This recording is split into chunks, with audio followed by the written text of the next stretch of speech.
ഞാൻ ഇന്നും പറയാൻ പോകുന്ന ഒരു BS6 സ്റ്റാൻഡേർഡിനെ കുറിച്ച് തന്നെയാണ് കേട്ടോ. കാരണം ഞാൻ കഴിഞ്ഞ വീഡിയോയിൽ വിട്ടുപോയിട്ടുള്ള കാര്യങ്ങളുണ്ട്, അതൊന്നും നിങ്ങളെ മുന്നിൽ ക്ലിയർ ആക്കാന്നുള്ളതാണ്. അപ്പോൾ BS6 സ്റ്റാൻഡേർഡ് എടുക്കുമ്പോൾ നമുക്ക് വരുന്ന ചെലവുകൾ ഏതൊക്കെയാണെന്നുള്ളതാണ്. സർവീസിലും കംപ്ലയിൻസ് ഉണ്ടെങ്കിലും ഏറ്റവും കൂടുതൽ കംപ്ലയിൻസ് വരുന്നതും പിന്നെ നമുക്ക് ഏറ്റവും കൂടുതൽ എക്സ്പെൻസ് വരുന്നതുമായ ഒരു 3-4 കാര്യങ്ങളാണ് നിങ്ങളെ മുന്നിൽ അവതരിപ്പിക്കുന്നത്. അതിൽ ഫസ്റ്റ് ആദ്യമായിട്ട് പറയാനുള്ളത് എൻ്റെ ത്രോട്ടിൽ ബോഡിയാണ്. ത്രോട്ടിൽ ബോഡി കംപ്ലയിൻറ്റ് കോമൺ ആണ് ഈ വണ്ടിക്ക്. അതിന് വരുന്ന 4000 ചില്ലാൻ രൂപയാണ്. അതിൻ്റെ കംപ്ലയിൻസ് തുടക്കത്തിൽ നമ്മൾ റേസിങ് കൂടി കുറഞ്ഞ് നിൽക്കുക എന്നുള്ളതാണ്. അത് ECMൻ്റെ പ്രശ്നം കൊണ്ട് വരും, ചിലപ്പോൾ രണ്ടും ഒന്നിച്ച് മാറ്റേണ്ടി വരും, അങ്ങനത്തെ പ്രശ്നങ്ങൾ വരാറുണ്ട്. അപ്പം അതിന് വരുന്നത് ECMന് വരുന്ന 4 സംതിങ് തന്നെയാണ്. അതേമാതിരി തന്നെ ത്രോട്ടിൽ ബോഡിക്കും വരുന്ന 4 സംതിങ് തന്നെയാണ് വരുന്നത്. പിന്നെ ABS സെൻസറിനാണ്. ABS സെൻസർ 680-700 ചില്ലാണ് മാത്രമേ വരുന്നുള്ളൂ. അത് വില കുറവാണ് ABS സെൻസർ ആണെങ്കിൽ. പിന്നെ ഇതൊക്കെ ഈ 2 കാര്യങ്ങളും ആണെങ്കിൽ നമുക്ക് ഒന്ന് മെയിൻറ്റെയിൻ ചെയ്യാവുന്നുള്ളൂ എന്ന് വിചാരിക്കാം. 4 സംതിങ് അല്ലേ ഉള്ളൂ എന്നുള്ളത്. അതിൽ ഏറ്റവും പ്രധാനമായിട്ട് നമ്മൾ ശ്രദ്ധിക്കേണ്ട കാര്യം ABSൻ്റെ മോഡുലേറ്ററാണ്.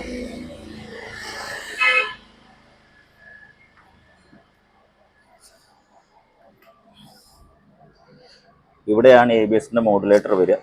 ശരി,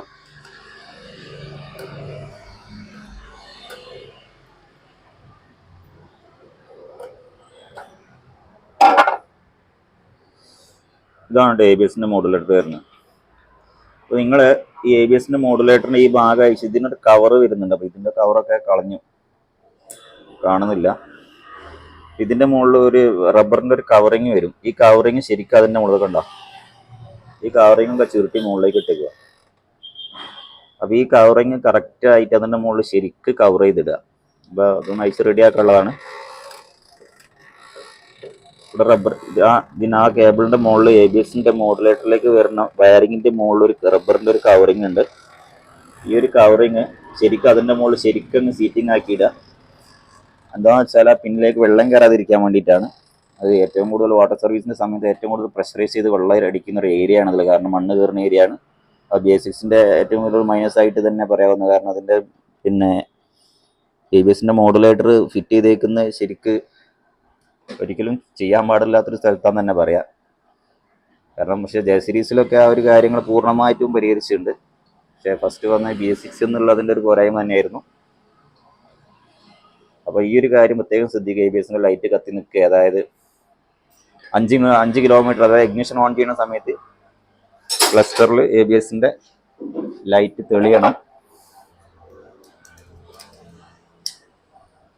ഇത് എന്നുള്ള പറഞ്ഞിട്ടുണ്ട്. ഇതിൻ്റെ ബൾബ് ഊരി വെച്ചതാണ്. ഇവിടെ ABSൻ്റെ ലൈറ്റ് തെളിയണം. ഇത് റെഡിയാക്കാനുള്ള വണ്ടിയാണ് കേട്ടോ. അതുകൊണ്ടാണ് ഇങ്ങനെ സർവീസിന് വന്ന വണ്ടിയാണ്, അതിൻ്റെയാണ് എടുക്കുന്നത്. ABSൻ്റെ ലൈറ്റ് തെളിയണം. അത് 5 കിലോമീറ്റർ സ്പീഡിൽ പോയി കഴിഞ്ഞാൽ അത് ഓഫ് ആയി വേണം. പിന്നെ അതുമാതിരി തന്നെ ഇതും ഇഗ്നിഷൻ സ്റ്റാർട്ട് ചെയ്ത് കഴിഞ്ഞാൽ ഇത് ഓഫായി പോകണം. ഈ കാര്യങ്ങൾ പ്രത്യേകം ശ്രദ്ധിക്കുക.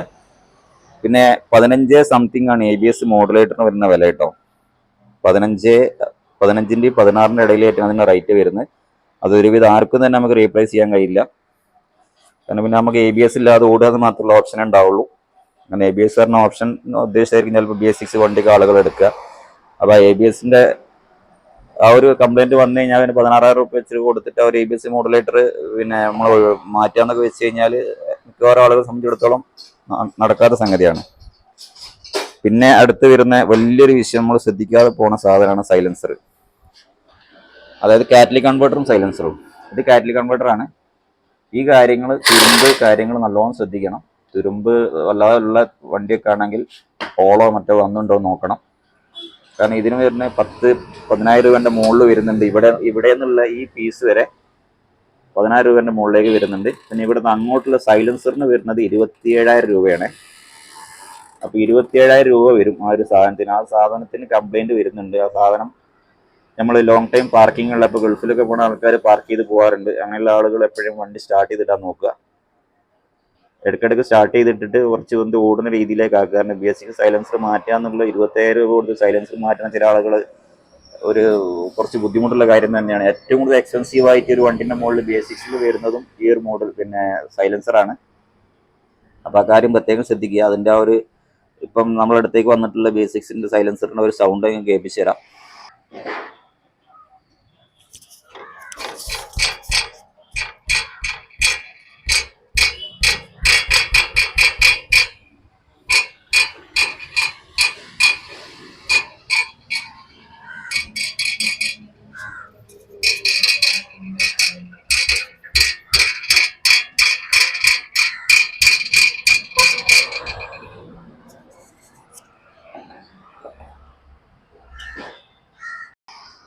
അപ്പോൾ ഈ ഒരു കാര്യങ്ങളാണെങ്കിൽ പ്രത്യേകിച്ച് ഭാരിച്ചൊരു ചെലവ് BS6 വരാനുള്ളത്. പക്ഷേ BS4 BS3 എന്നീ വണ്ടികൾക്ക് ഈ ഒരു വിഷയമല്ല. ഈ സംഗതികൾ അത്രയൊന്നും എക്സ്പെൻസീവ് ആയിട്ടൊരു സാധനം BS4ലും BS3ലും ഇല്ല.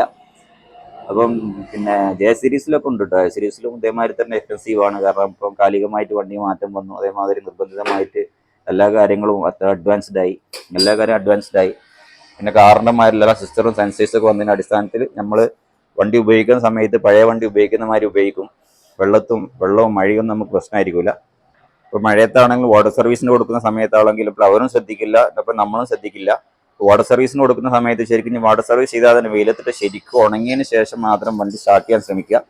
അതേമാതിരി ഇങ്ങനത്തെ ഏരിയയിലേക്കുള്ള വെള്ളം അടിച്ച് കഴുകാതെ നിൽക്കുക. അതൊക്കെ ഞാൻ മുമ്പുള്ള വീഡിയോ എല്ലാം പറഞ്ഞിട്ട് പിന്നെ വീണ്ടും ആവർത്തിച്ച് നിങ്ങളെ ബോറടിപ്പിക്കുന്നില്ല.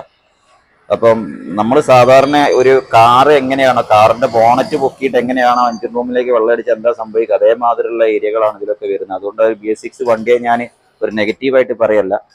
ഇനി ഉള്ള വണ്ടികൾ എല്ലാ വണ്ടികളും തന്നെ അത്രയും അഡ്വാൻസ് ടെക്നോളജി ആയിട്ടാണ് വണ്ടി ഇറങ്ങുന്നത്. അപ്പോൾ അതിന് സെൻസേഴ്സും കാര്യങ്ങളും മോഡുലേറ്ററും എല്ലാ കാര്യങ്ങളും സെപ്പറേറ്റ് ആയിട്ട് വരും. അതിനൊക്കെ നല്ല എക്സ്പെൻസീവ് ആണ്. നമ്മൾ എക്സ്ട്രാ ആയിട്ട് വരുന്ന ഏത് ഫീച്ചേഴ്സ് ആയാലും ആ ഫീച്ചേഴ്സിനനുസരിച്ചുള്ള പിന്നെ സർവീസ് കോസ്റ്റ് നമുക്ക് വരും. അതാണ് ഇതിന്റെ ഒരു പ്രശ്നമായിട്ടുള്ളത്. അല്ലാതെ ഒരു BS6 വണ്ടിയുടെ കംപ്ലൈന്റ് എന്ന് മാത്രം അറിയില്ല. BS6 വണ്ടിയുടെ കംപ്ലൈന്റ് പ്രത്യേകിച്ച് പറയാനുള്ളത് ടോട്ടൽ ബോഡി ECM എന്നുള്ളത് എനിക്കൊരു നെഗറ്റീവായിട്ട് തന്നെ പറയാനുണ്ട്. കാരണം ECM അത്ര ക്വാളിറ്റിയിൽ ECM അല്ല റോയൽ എൻഫീൽഡിൽ നിന്ന് കൊടുത്ത് എന്നുള്ളത് എനിക്ക് പേഴ്സണലായിട്ട് തോന്നിയിട്ടുണ്ട്. കാരണം ECM പറഞ്ഞ സാധനം ലൈഫ് ലോങ് ആയിട്ട് പിന്നെ ഉപയോഗിക്കുന്ന ഒരു പിന്നെ ഉണ്ടാവാറുള്ള സാധനമാണ്. കാരണം BS6 പിന്നെ 500 വന്നിരുന്നു, BS3 500 വന്നിരുന്നു, BS4 500 ECM വന്നിരുന്നു. അതിനൊന്നും ECM കംപ്ലൈന്റ് നമുക്ക് ഇതുവരെ കിട്ടിയിട്ടില്ല. പക്ഷെ ഏറ്റവും കൂടുതൽ ECM കംപ്ലൈന്റ് കിട്ടിയിട്ടുള്ളത് BS6ലാണ്. അപ്പൊ അതുകൊണ്ട് അത് നമ്മളെ മിക്കവാറും തോന്നി നമ്മുടെ ഉപയോഗത്തിന്റെ പ്രശ്നങ്ങളായിരിക്കാം, അല്ലെങ്കിൽ വെള്ളമൊക്കെ അടിച്ച് വെള്ളം കയറിയിട്ട് ഷോർട്ടായി പോകുന്നതായിരിക്കാം. എന്നാലും വാട്ടർ സർവീസ് എന്നുള്ള കാര്യങ്ങൾ പിന്നെ daily water service, high pressure wash എന്തായാലും നിങ്ങൾ ഒഴിവാക്കുക. വാട്ടർ സർവീസ് ഒഴുക്കി കളയുന്നതിന് കുഴപ്പമില്ല, ഹൈ പ്രഷർ വാഷ് എന്തായാലും നമുക്ക് ഒഴിവാക്കുന്നതായിരിക്കും നന്നാവുക. ആ രീതിയിൽ വണ്ടിനെ ട്രീറ്റ് ചെയ്ത് കൊണ്ടുവരുന്ന ഒരു കുഴപ്പമുണ്ട്, ഒരു ബുദ്ധിമുട്ടുണ്ടാവില്ല. പിന്നെ സൈലൻസർ എന്നുള്ള കാര്യങ്ങളും അല്ലാതെ പാർക്ക് ചെയ്യുന്ന ആളുകൾ ഇടയ്ക്കിടയ്ക്ക് ആഴ്ചയിൽ ഒരിക്കലെങ്കിലും സ്റ്റാർട്ട് ചെയ്തിട്ട് വണ്ടി ഒന്ന് ഹീറ്റാക്കാൻ നോക്കുക. അതിൻ്റെ ഉള്ളിൽ വാട്ടർ കണ്ടന്റ് നിന്നിട്ട് സംഗതി തുരുമ്പൊടിച്ചിട്ടാണ് സംഗതി ഈ വിഷയങ്ങളൊക്കെ ഉണ്ടാവുന്നത്. അപ്പോൾ കുട്ടിക്കതിന് 26 പോകും. അതല്ലെങ്കിൽ ഓടിക്കുന്ന സമയത്ത് അതിനുള്ള ശബ്ദം വന്നിരിക്കുമ്പോൾ ഇറിറ്റേഷൻ ആയിരിക്കും.